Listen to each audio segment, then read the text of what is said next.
headlines. Korea's National Assembly is back at work, technically, with the opposition party's boycott over the ferry bill. Political bickering and uncertainties remain.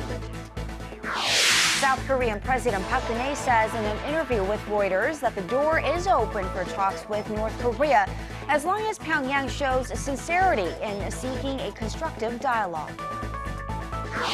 And the U.S. President Barack Obama declares the Ebola epidemic in West Africa a global security threat and orders 3,000 U.S. military personnel to the region. Hello, everybody. Welcome to the newscast. Live from Seoul, I am Kang Chery. Public patience is wearing thin as lawmakers in Korea have failed to pass a single bill since early May. Under orders from the Assembly Speaker himself, standing committees restarted legislative activities today, but nearly half the members are missing as the opposition continues its boycott over the so-called ferry bill. Our National Assembly correspondent Ji Myung-kil reports. The National Assembly's standing committees are back at work. They began reviewing pending bills Wednesday and now have a timetable for plenary sessions, government audits, and hearings over the next 3 months. But there's less certainty about how much lawmakers of the New Politics Alliance for Democracy will be participating. They are boycotting all parliamentary proceedings over the unpassed Seoul ferry bill. But the ruling party says it may proceed with voting on some 91 draft bills that have already been reviewed by both parties, whether the opposition is present or not. We have decided to proceed with legislative activities for the country and the people. We will continue our dialogue with the opposition party to normalize parliament. But before that can happen, the main opposition New Politics Alliance for Democracy will have to normalize its own party. Despite increasing pressure from members of her own party to step down, its interim chief Park Young-sun said Wednesday that she wasn't going anywhere and also had words for President Park Geun-hye. It is unbelievable that President Park sent an ultimatum to the National Assembly calling for its normalization. This clearly shows that the presidential office has been meddling in the Seoul bill negotiations behind the scenes. Park also said the main opposition would resume talks with the ruling party over the much contested bill that would set up an investigation into April's ferry disaster. With Park Young-sun staying on, Korea's main opposition party will now try to regain its political footing, come to an agreement with the ruling party on the matters of contention, and resume its legislative duties at the National Assembly. Ji Myung-kil, ARIRANG News. South Korean President Park Geun-hye tells Reuters that she will be glad to hold talks with North Korea as long as, of course, that is, Pyongyang shows sincerity in seeking a constructive dialogue. Our Choi Yoo-sun has more. With North Korea still unresponsive about the South's proposed talks to improve ties, President Park Geun-hye, ahead of a trip to the UN General Assembly next week, left the door open to engaging with the North. 고위급 접촉을 제의한 데 대해서 좀 빨리 호응을 해서 대화를 하자 이렇게 말할 수 있는 기회가 있다면 좋겠습니다. 또 외교 장관끼리 뭔가 그런 문제를 가지고 대화를 할 수 있는 기회가 있다면 그것도 바람직하다고 생각합니다. Although officials from the two Koreas have no plans to meet on the sidelines at the UN, there is growing speculation that they may come in contact. North Korean Foreign Minister Lee Soo-yong, who is attending the global summit this year, is Pyongyang's highest-ranking official to do so in 15 years. Starting her second year in office, President Park has been seeking ways to normalize relations with the northern neighbor and for the two Koreas to prepare for reunification. 분단의 고통을 해소하고 극복하고 또 평화 통일 준비를 위한 것이라면 저는 누구하고도 대화를 할 수 있다고 생각을 합니다. 이제 여기서 중요한 것은 어떤 대화를 위한 대화보다도 진정성과 실천 의지라고 생각합니다. The Korean president also had a message for the Shinzo Abe administration regarding Tokyo's whitewashing of having coerced Korean women into wartime sexual enslavement. 이분들에게 사과하고 또 명예를 온전히 이렇게 회복할 수 있도록 일본 정치 지도자들이 결단을 용기 있는 결단을 내리기를 바라고 있습니다. 또 그렇게 해야 경색된 양국 관계도 좀 푸는 지름길이 되지 않겠는가 봅니다. Attention now shifts to President Park's diplomacy during her stay at the UN and what message she will have for regional neighbors in her first UN General Assembly address. 최유선, 아리랑 뉴스. The U.S. government is working its diplomatic channels to safely release 3 of its citizens currently held in North Korea. That is, according to Voice of America, that reported the U.S. State Department has made it known that they'll be open to sending a high-level diplomat to North Korea as soon as possible. Washington is also reportedly willing to send someone other than Special Envoy Robert Kang, who's been rejected by Pyongyang twice. Meanwhile, the South Korean military arrested a U.S. citizen they say was trying to swim across a river into North Korea late Tuesday night. The man reportedly told officials that he wanted to meet with North Korean leader Kim Jong-un. And staying with North Korea, a new UN report is shedding a somber light on the health of the North Korean people. It says about 9.3 million North Koreans, or more than a third of the total population in North Korea, did not have enough to eat between 2012 and 14. Although this represents a drop from previous years, it was far higher than the global standard. The UN report also pointed out that 1 out of 9 people are suffering from undernourishment globally. The annual UN General Assembly kicked off on Tuesday in New York time with a general debate session set to take place next week. Heads of states will flock to the city to discuss the world's most pressing issues, including North Korea's human rights. Hwang Sung-hee tells us more. The United Nations General Assembly opened its 69th session at its New York headquarters on Tuesday. Addressing officials from the 193 member states, General Assembly President Sam Kutesa declared this year's theme of delivering on and implementing a transformative post-2015 development agenda.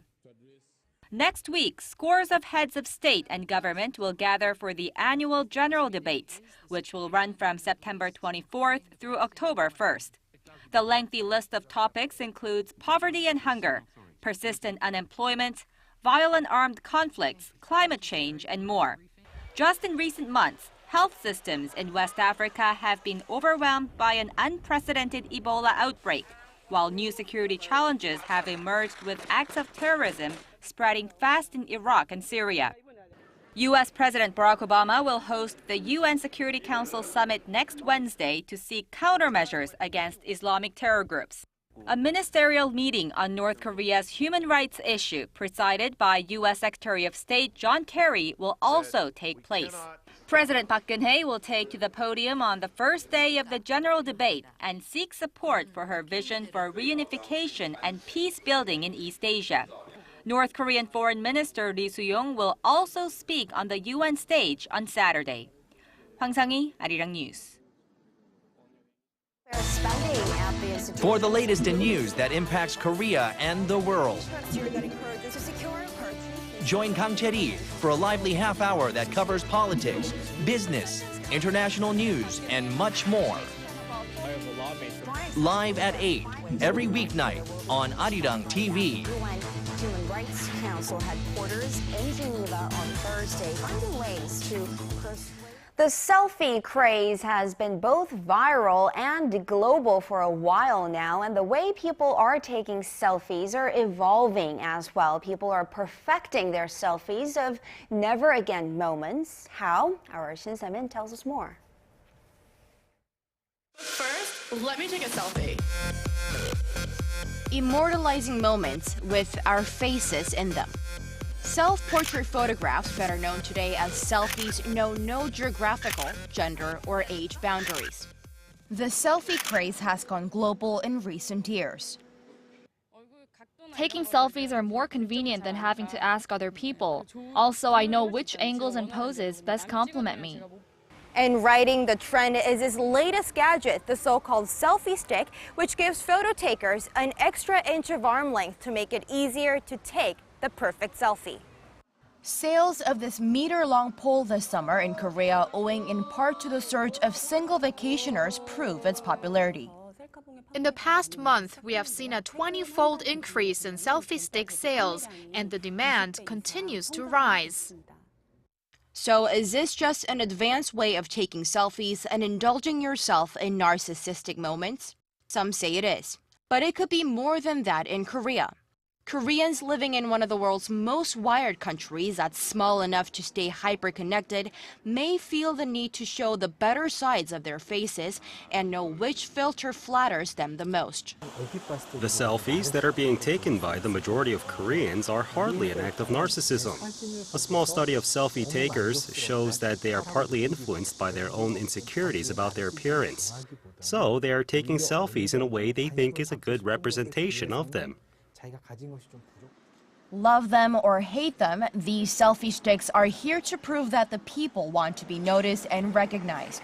Until the day we find some other means to present ourselves, we've got our smartphone cameras and these sticks. Shin Se-min, ARIRANG News.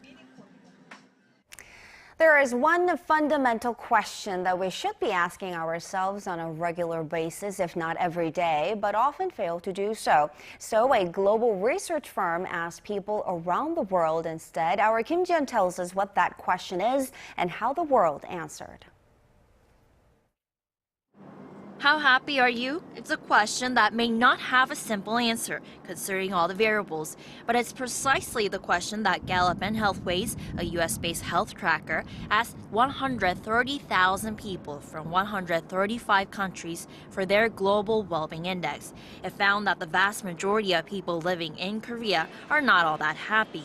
Less than 1 out of 5 Korean respondents saw that they were well off in most aspects of their lives. When asked how far along they were in achieving their long-time life goals, most respondents from Korea answered that they were struggling. Most also felt they were struggling with maintaining the relationships in their life. However, more than 35% said that they were thriving in terms of their financial well-being. In the remaining categories, such as sense of community and health, a majority of Korean respondents said that they were struggling as well.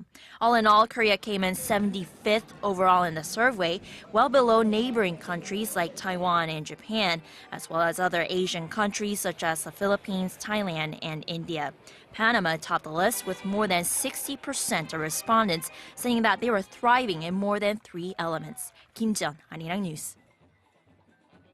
You know, it's autumn when Korea's royal palaces start leaving their doors open for visitors well into the night. One of the palaces that has begun extending its visiting hours to 10 p.m. is Changgyeong Palace. Our Kim Min-ji takes us there. Soft, ambient lighting sweeps over Changgyeong Palace. Friends and families take in the beauty of the royal palace, lovers follow the trails once used by kings and queens, while others simply capture the moment on camera. It's great. The light really brings it out. It brings out the architecture in the dark. It's my first visit at night. I'm happy that I get to show such beautiful places to my boyfriend. Cheongsa-chorong, or traditional Korean lanterns placed around the palace grounds, amplify the beauty of the royal structures. Visitors sit around the palace sharing their stories as the night deepens. The palace is extremely beautiful, and we are enjoying the quiet and gentle atmosphere here. Although tickets for the night tours are no longer available online, foreigners and the elderly can buy tickets on site for 1,000 won or about $1. Kim Min-ji, ARIRANG News. The anticipation is running high as Asia's largest sporting event will kick off in Korea's Incheon this Friday. Thousands of athletes from this region will be aiming for gold, of course, at the 17th Asian Games. Our Song Ji-san checks in on the athletes as well as the plans for the opening night. Athletes from all over Asia are descending upon Incheon as the clock ticks toward the opening ceremony of the 17th Asian Games on Friday. South Korea's biggest team ever, at over 8,000 athletes and officials, have already begun unpacking in Incheon, while North Korea's main ASEAN delegation arrived on Tuesday. The North delegation will hold a flag-raising ceremony at the Athletes Village at 10 a.m. on Thursday, while the South Korean athletes will hold their own at 4 p.m. In the meantime, the South baseball team, which is defending its title from Gwangju 2010, began training for their first game against Thailand on Monday evening. The Korean Baseball Organization is taking a 2-week break to allow for its players to compete in the Asian Games. KBO action will pick back up at the start of next month, with the home stretch for the race toward the playoffs. South Korean fencer Nam Hyun-hee and archer Oh Jin-hyuk will be representing the 13,000 participants on the opening night of the Asian Games 2014. But we still don't know who will be lighting the Asian Games torch at the opening ceremony. The flame has been traveling around Korea for a month now and will be passed around the host city of Incheon on Wednesday before finding a new home at the main stadium on Friday. 송지선, 아리랑 뉴스.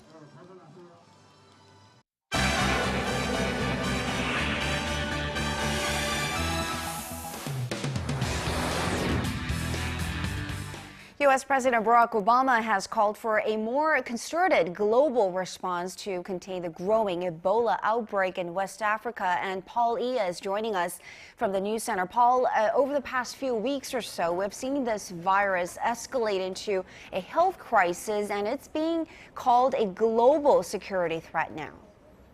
That's right, and those were Obama's exact words on Tuesday when he described the situation unfolding across the countries of Guinea, Liberia, and Sierra Leone. Some 3,000 military personnel have been committed to the supported affected regions, with more than 2,400 people have died since the outbreak started earlier this year. Our Connie Kim reports. The United States is ready to take a leadership role in the fight against the deadliest ever Ebola outbreak in West Africa. Speaking at a briefing at the U.S. Centers for Disease Control and Prevention on Tuesday, President Barack Obama unveiled plans to send more U.S. military personnel, train health workers, and build medical facilities. The announcement includes building 17 healthcare facilities equipped with 100 beds each, training up to 500 healthcare workers a week, and setting up a joint command post headquartered in Liberia's capital, Monrovia. The 3,000 troops that'll be deployed will provide training and engineering support to try and contain the epidemic that appears to be spiraling out of control.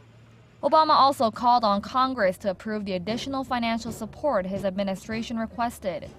As of now, Washington has provided more than $100 million, and the Pentagon is seeking to funnel an additional $500 million to deal with the crisis. Calling the outbreak a global security threat, Obama also requested a global response. He said proper steps taken in cooperation with other nations could save lives, but would have to come soon. With the number of Ebola-infected patients increasing at a rapid pace, the UN's fund request to contain the virus has jumped tenfold to $1 billion. On Thursday, the United Nations will announce the outline of its international action plan. Connie Kim, ARIRANG News. And staying in Washington, a top military officer has hinted at the possibility of deploying American ground troops to help defeat Islamic State in the Middle East. If realized, Paul, this new direction could mark a major change in the U.S. campaign in the region. Well, General Martin Dempsey's remarks on Tuesday represents a significant shift in the tone for the U.S.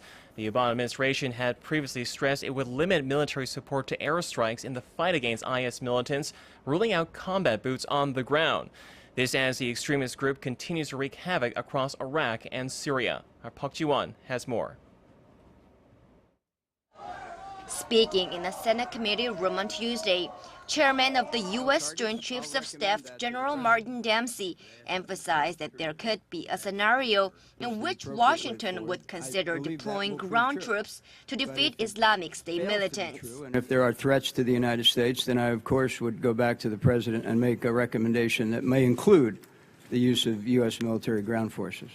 In response to Dempsey's remarks, the White House, Pentagon, and the State Department all reaffirmed the president's position that they have no intention of sending ground troops into Iraq in a combat role. Instead, they said U.S. troops will remain there in advisory roles only.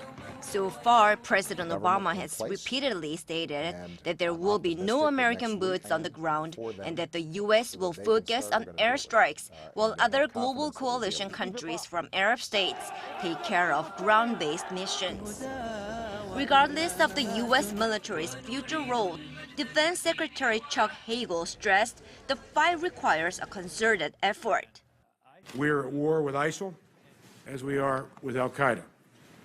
But destroying ISIL will require more than military efforts alone. It will require political progress in the region and effective partners on the ground in Iraq and Syria. The U.S. has launched expanded airstrikes in Iraq this week in support of Kurdish and Iraqi troops confronting militants on the ground as they try to push back the advance of the Islamic State. Park Ji-won, ARIRANG News. And turning to the latest in business news, the Chinese online commerce giant Alibaba is set to launch a new tech IPO on Wall Street, and the financial world has been hawking this deal for months. Give us the details. Well, the attention from investors is well-deserved. The Alibaba Group, China's largest internet company, is expected to break all records when it goes public on Friday, raking in an estimated $24 billion. To help sell the IPO on the New York Stock Exchange, Alibaba hired 35 top banks, which is 2 more than Facebook used a couple of years ago. Sources say demand for shares of the company founded by Jack Ma have been overwhelming, but experts say investors should remain cautious of the hype. I mean, it's a fantastic thing for China that Alibaba is going to be the highest valued tech IPO in history. Could easily be the largest if they chose to raise a little bit more shares. But I think you have to differentiate between Alibaba, the company, which is doing really well, and this as an investment for an individual investor. Although being a household name in China, most analysts say building a large market share in the U.S. will be the biggest challenge for Alibaba. But with a healthy supply of funds and enough time, the Chinese juggernaut is expected to go head-to-head with other leading e-commerce firms such as Amazon and eBay. Certainly.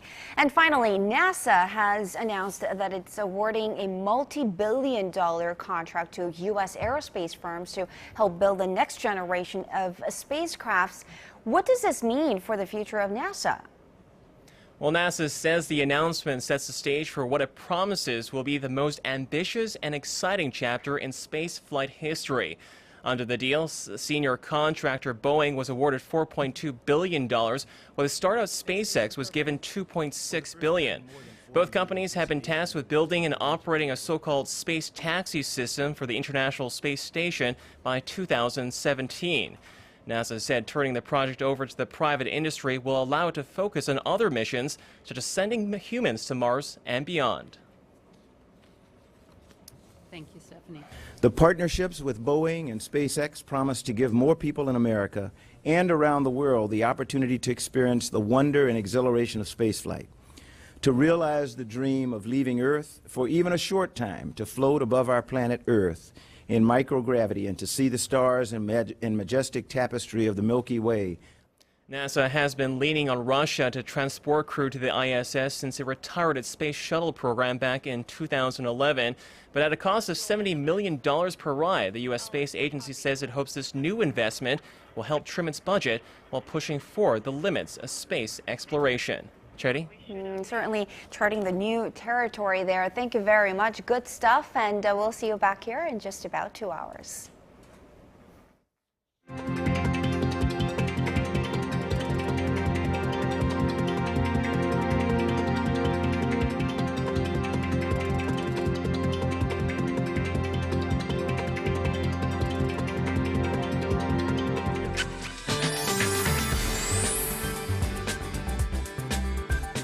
Hello and welcome everyone. I'm Kim Bo-kyung with your weather updates.